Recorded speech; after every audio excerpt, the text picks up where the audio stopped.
మొత్తం వ్యవస్థను కొండబెట్టుకున్నాం మనం. అగౌరవించిన కొన్ని కులాలని, కొన్ని వృత్తులని, కొందరు మనుషులని, అసలు సగం జాతి మొత్తం స్త్రీలని అవమానించామండి. క్షమాపణ కోరుతున్నానమ్మా మిమ్మల్ని.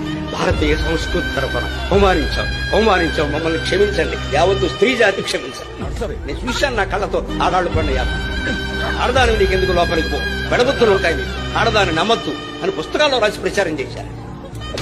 కానీ నా జీవితం మొత్తం మీద నమ్మదగిన ఆడవాడు చాలా మంది ఉన్నారు. మోసానికి ఆడదేం ప్రసిద్ధి కాదు, మగాడు ప్రసిద్ధి. ఏడిపించుకుతున్నారే, జుట్టెట్టు కొట్టారే, ఆడపిల్ల కంటే చంపేసినంత పని చేశారే. అది నా జాతి చేసిందమ్మా, నా పండితులే చేశారు, నా గ్రంథాలే చేసి. నేను క్షమాపణ కోరుతున్నా, క్షమించకండి. సీతాదేవిని కూడా ఆక్షేపించిన దుర్మార్గుడు మగవాడేనమ్మా, ఆడదుగా. ఇన్ని అన్యాయాలు నిమ్న వర్గాల వారికి, బలహీన కులాల వారికి, స్త్రీలకి చేసేసి ఇవాళ మా మతంలో ఉండండి, మా మతంలో ఉండండి కాళ్ళెట్టుకుంటే ఎవడుంటాడండి? సరిగ్గా ఉంటే ఉంటారు అందరూ. జరుగుతున్న విషయం అది.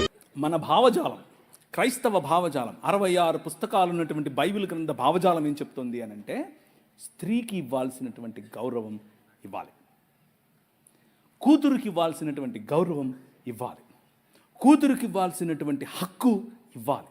నీ ఆస్తిలో హక్కు, నీ పేరులో హక్కు, నీ కుటుంబంలో హక్కు, నిన్ను చూసుకునే హక్కు నీ కూతురికి ఇవ్వాలి.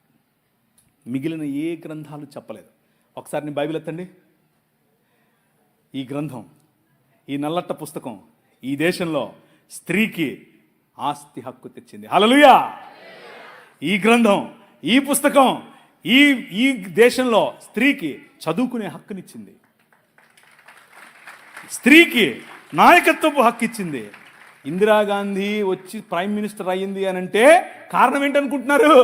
సనాతనం కాదు కాదు కాదు కాదు కాదు నౌజుబిల్లాహి శైతానిర్ కాదు కాదు కాదు కాదు బైబిల్ గ్రంథం